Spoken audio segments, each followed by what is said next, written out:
YONO of Hajiganj উপজেলা ইবনে আল জায়েদ হোসাইন, সংক্ষিপ্তভাবে আপনি আপনার মন্তব্য আমাদের এই ইভেন্ট সম্বন্ধে জানাবেন।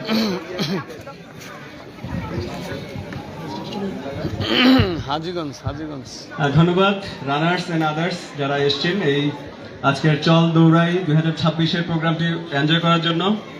আপনাদের সবারকে কনগ্রাচুলেশনস জানাচ্ছি। সবাই খুব ভালো দৌড়েছেন এবং আমি দেখেছি যে আমাদের ঢাকা থেকে অনেক রানারও এসছেন, যাদের সাথে আমার ঢাকায় পরিচয় আছে। আমাদের হলে ওনারা সুইমিং করতে যান বা রানিং কমিউনিটিতে আমার যারা আছেন তাদের সাথে এঙ্গেজমেন্ট আছে। তো তারা মাটি টানে এসছেন, পার্থ ভাই, তারপরে হচ্ছে আমাদের আরো কয়েকজন এসছেন সম্মানিত। আমাদের হাজীগঞ্জ থেকে একটা টিম এসছে, হাজীগঞ্জের ওনারা খুব ভালো দৌড়ান। তো আসলে রানিং এর হাতে খড়ি আমার এই চাকরিতে আসার পর, মানে আমার এই সার্ভিসে জয়েন করার পর দেখলাম যে খুব স্ট্রেসফুল জব। আসলে মানে কি দিয়ে স্ট্রেসটাকে রিলিফ করা যায়, তখন থেকে আর কি এটার সাথে পরিচয়। আমি কখনো ইউনিভার্সিটিতে আমার হলের সামনে যে ওনারা সুইমিং করতে যান, তো আমি কখনোই হলে ওইভাবে সুইমিং করি নাই, যে হলে ছিলাম, এই মানিক ভাই আছেন।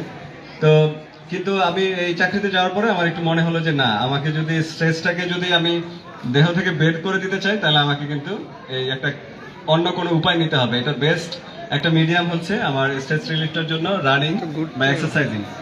তো সেই 2017-18 থেকে শুরু এখন পর্যন্ত একটু একটু করে যাচ্ছে। আমাদের অনেক ব্যস্ত থাকতে এঙ্গেজ থাকতে আপনারা জানেন।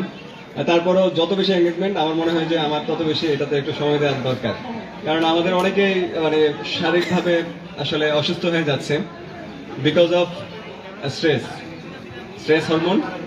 তারপরে হচ্ছে আমাদের প্রচুর এখন জাঙ্ক ফুড খাওয়া হয় অন অ্যান্ড অফ, কারণ আমরা চাইলে অ্যাভয়েড করতে পারি না। আর আমি হাজীগঞ্জে আছি জানেন তো, ওখানে রেস্টুরেন্টের শহর, মানে যে কেউ নিয়ে ধরে এখন না খেলেও রাগ করে, আবার দাওয়াত দেয় সেখানেও না খেলে রাগ করে, ভাবে যে আইটেম বোধহয় কম হয়ে গেছে। তো এইরকম একটা মানে জ্বালাতনের মধ্যে থাকি। তো এইটা থেকে রিলিফ পাওয়ার জন্য একটাই মাত্র উপায়, সেটা হচ্ছে সকালবেলা বের হয়ে যাওয়া। তা আমি 9টায় ঢোকার আগে আমি চাই যে কিছুটা সময় এই এক্সারসাইজ করার জন্য আমি গ্রামের রাস্তায় একবার প্রথমে গ্রামের রাস্তায় চলে যাই।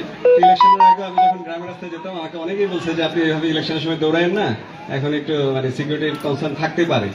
তা আমার মনে হয়েছে যে না, গ্রামের মানুষজন এগুলো দেখলে আর ইন্সপায়ার করে। এবং কি সবচেয়ে বেশি কমন কোশ্চেন যেটা, সেটা বলে স্যার আপনার এই বয়সে ডায়াবেটিস হয়ে গেছে, আপনার স্যার মানে কি সমস্যা, মানে মজা পায়। গ্রামের মানুষজন দেখলাম খুব মজা পায়। আবার কিছু কিছু বাচ্চা আমাদের সাথে দৌড়ায়। আবার মানে আসলে গ্রামের মানুষজন যেটা, তারা তো আসলে কাইস্ট্রম করে, তারা আসলে এটার সাথে ইউজ টু না। তা আমরা যারা ভালো খাই বা আমরা যারা ওই ডেস্ক জব করি, তাদের জন্য এটা কিন্তু একেবারে ম্যান্ডেটরি টাইপের, এবং বিদেশেও